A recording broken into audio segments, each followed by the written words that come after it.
नमस्कार साथियों, आज हम बात करने वाले हैं मध्य प्रदेश आंगनबाड़ी भर्ती में जो कार्यकर्ता एवं सहायिका की वैकेंसी निकली थी। इसके लिए जो 12 नियम हैं वो 12 नियम की जानकारी आप सभी को नहीं होगी, तो आज हम इस वीडियो में बात करने वाले हैं।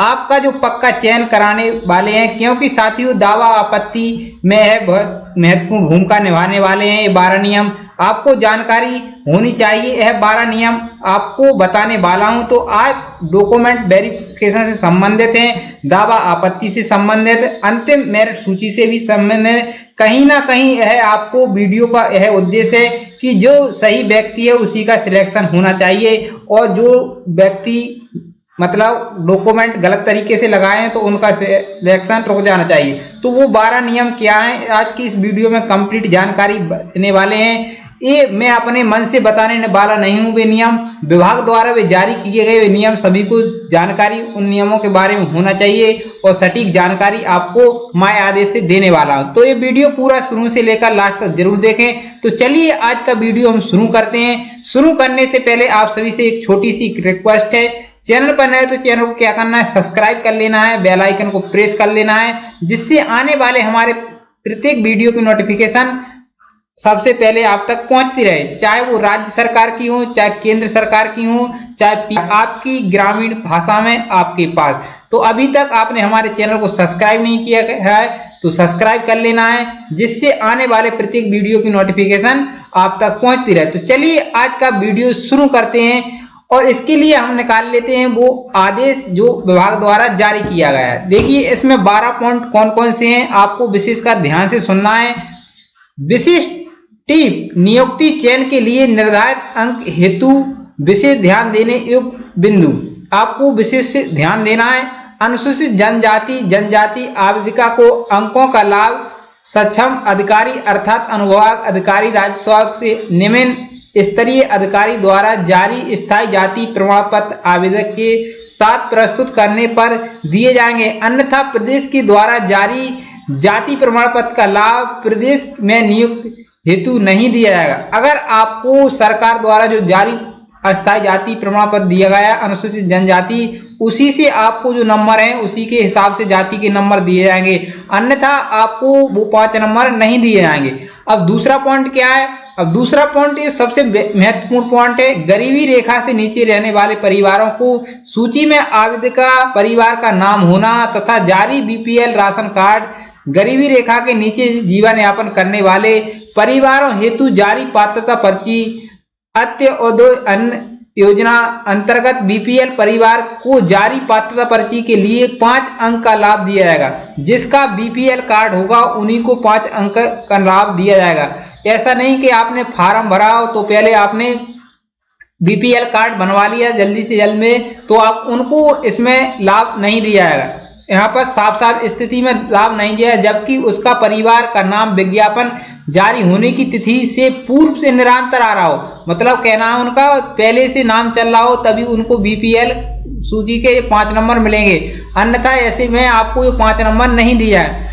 अंतिम तिथि तथा बीपीएल सूची में विद्यमान हो, नियुक्ति विज्ञापन जारी होने के बाद जारी किया गया और निरस्त किया जाएगा। बीपीएल राशन पात्रता पर्ची में स्थित मान नहीं होगा। विवाहित आवेदिका के गरीबी रेखा का राशन कार्ड, गरीबी रेखा के नीचे जीवन यापन करने वाले परिवारों हेतु जारी पात्रता पर्ची, मानदेय अन्न योजना अंतर्गत जारी पात्रता पर्ची केवल प्रति के परिवार को मान्य होगा, मतलब जिनका पहले से नाम चला आ रहा है उनके परिवार को, और बाद में भी नाम चल रहा है, ऐसा नहीं कि बीच में निरस्त कर दिया गया है तो उनको लाभ नहीं दिया है। आपको ऐसे परिवार देख लेना है कि जिसने बीपीएल का लाभ ले रहे हैं और उनका बंद भी कर दिया है और उनने 5 नंबर प्राप्त किए हैं, तो आपको उस पर दावा आपत्ति जरूर लगा देना है, क्योंकि आपका जो सिलेक्शन है आपका हो सकता है और उनके 5 नंबर कम हो गए। अब तीसरा इंपोर्टेंट पॉइंट है यहाँ पर, विधवा अर्थात हेतु प्रति का मृत्यु प्रमाण पत्र, अगर विधवा है तो उसका मृत्यु प्रमाण पत्र होना अनिवार्य है। अगर उनका मृत्यु प्रमाण पत्र नहीं लगा है तो आपको उस पर भी दावा आपत्ति लगा देना। अधिकारी द्वारा जारी किया गया हो और परित्यागता द्वारा अभ्यर्थी की स्थिति में तहसीलदार उसके उच्च स्तरीय के अधिकारी द्वारा जारी प्रमाण पत्र ही मान्य होगा। ताल्लुकशुदा होने की स्थिति में न्याय द्वारा विवाह जारी विवाह विच्छेद तलाकशुदा डिग्री आदेश मान होगा। जो विभाग द्वारा मतलब न्यायालय द्वारा मिलता है तलाकशुदा प्रमाण पत्र, तो वो ही मान होगा दस्तावेज, अन्यथा कोई दस्तावेज यहाँ पर मान्य नहीं होगा। उन्हीं को नंबर दिए जाएंगे। अगर उनका नहीं है तो आप दावा आपत्ति लगा सकते हैं, उनको भी वो नंबर कम दिए जाएंगे। अब चौथा यहाँ पर पॉइंट आया, संबंधित सहकारी संस्था निकाय के सक्षम अधिकारी द्वारा जारी किए गए अनुभव, मतलब जो शासकीय अनुभव में लिया हो, जिसने सहकारी द्वारा उनका अनुभव जारी किया गया हो प्रमाण पत्र, वो ही मान होगा। अगर वो नहीं है सरकारी, तो आपका जो उसके आपको 5 या 10 नंबर उसके नहीं, वो भी कितने 10 अंक 5 वर्ष हेतु दिए जाएंगे।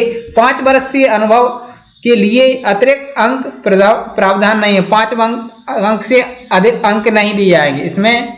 जैसे अब यहाँ पर 5वां पॉइंट आया, शैक्षणिक योग्यता संबंधी अंक सूची जारी करने वाली संस्था मान्यता के संबंध में संदेह होने की स्थिति में आपको कुछ डॉक्यूमेंट बनवाए हैं, उसकी मान्यता नहीं है, तो उसको उसके नंबर नहीं दिए जाएंगे।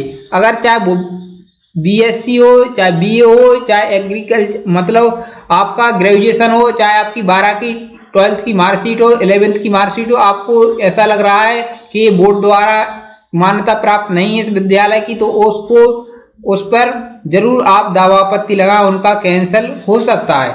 अब 6वां यहाँ पर पॉइंट है, उच्च शैक्षणिक योग्यता के लिए स्नातक उत्तीर्ण अभ्यर्थी को 10 अंक दिए जाएंगे। इससे अधिक स्नातक डिग्री के 10 अंक नहीं दिया है। स्नातक की जिसके पास डिग्री हो तो उसको 10 अंक दिए जाएंगे, इससे अथवा अधिक अंक हैं तो आप दावा।